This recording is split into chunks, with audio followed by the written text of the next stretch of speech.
Hey there, here's the reality. A user with 2 years of flawless lending history on hydration walks onto Moonbeam and gets treated like a complete stranger. They have to lock up $1,500 just to borrow $1,000 despite never missing a single payment. It's like forcing somebody with 850 FICO score just to put 50% down on the mortgage. Your reputation dies at the paragin border, and this memory failure is trapping billions in debt capital across Polkadot. Karma Protocol is the first cross-chain credit oracle for Polkadot. We transform your single DeFi activity into a universal karma score. Think FICO, FICO for Web3. So here's how it works. We aggregate your data on-chain across Hydration, Bifrost, Unique, and Boombeam. Our algorithm analyzes your lending history, asset holding, account age, behavior, how much asset you're holding in each of these, and what's your time, so on and so forth. You get a score from 300 to 850, verified on-chain using ZK proofs. If you score 800 plus, you can borrow with just 120% collateral instead of 180%. So that's like 33% more capital unlocked from your existing holding without any additional risk to the protocol. So, but here's where it gets interesting, right? In our testnet, something unexpected happened. User with Karma score didn't just get better rates; they protected this Karma score like the life dependent on it. Liquidation rates dropped by 94%, not 9.4%, right? Because suddenly there is something to lose. Your reputation becomes your most valuable asset. Like how in credit score in banks works, people just want to, you have this mental barrier of like having to increase it, and you have to build this reputation. So on one testnet holder is like, I was the way I was looking through the my Karma score was as if like I was looking on it more than my portfolio, right? So technically, Karma score runs as a substrate palette with off-chain workers that aggregate data from from various parachains. So we have validators, we have kind of built an oracle, and that gets the data, and we score. I mean, we put up the score based on various variables, and that score is put onto blockchain. So let's have an example. For example, this wallet address, right?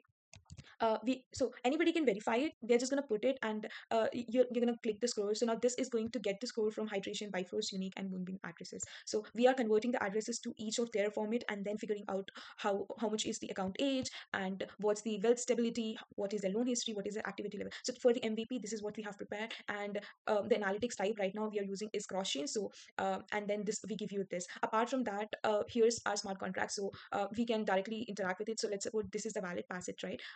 And let's just get the score of the user. Okay, so let's just try to update score.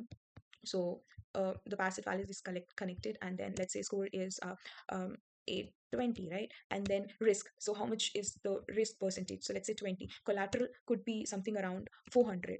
So and then you just call contract, and yeah.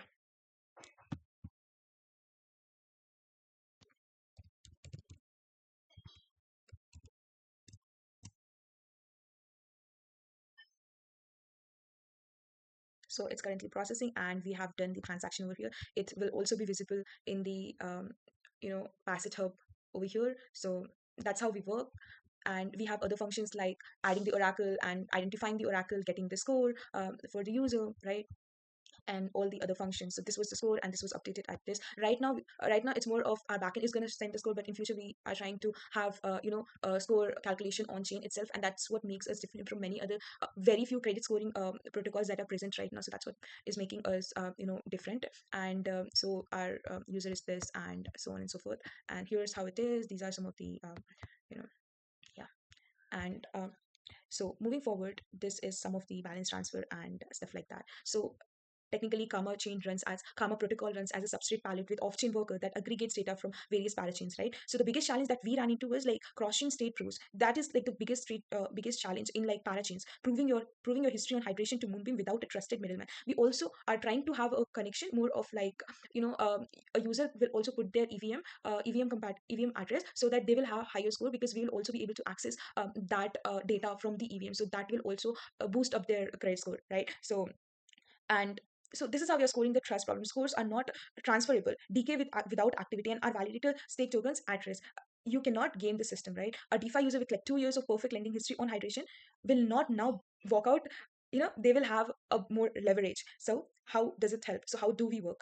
Karma protocol is a cross-chain credit oracle delivered as an API service. We are as infrastructure. So we aggregate our DeFi activity across all the chains and generate Karma score from 300 to 850. So basically FICO for Web3. And if you score 800 plus, protocols can offer you 120% collateral. Now we do also think that that might affect the DEX and all, but it does not really. Actually, in return, it tries to increase their activity of the user with, when you are ready to give of a trusted user some 120%, that also makes them wanting to stay on the network be truthful to it and interact more, now that they are the dex is not charging them that much collateral. So that's how we are also reducing the volatility in the network itself.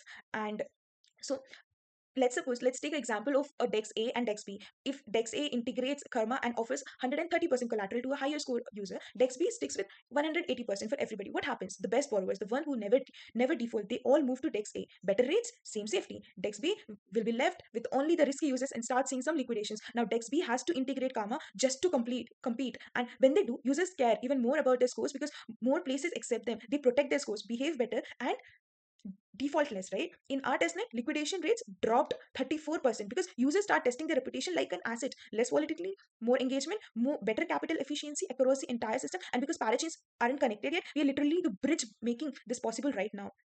And so we are going to be launching our API service on the mainnet soon, and it will be available to everybody. So Karma Protocol is ending the era where every DeFi user is a stranger. Your on-chain history becomes your most valuable asset, and your reputation finally travels with you. Check out Karma Protocol, right? Try the demo, and it's going to be fun. Thank you.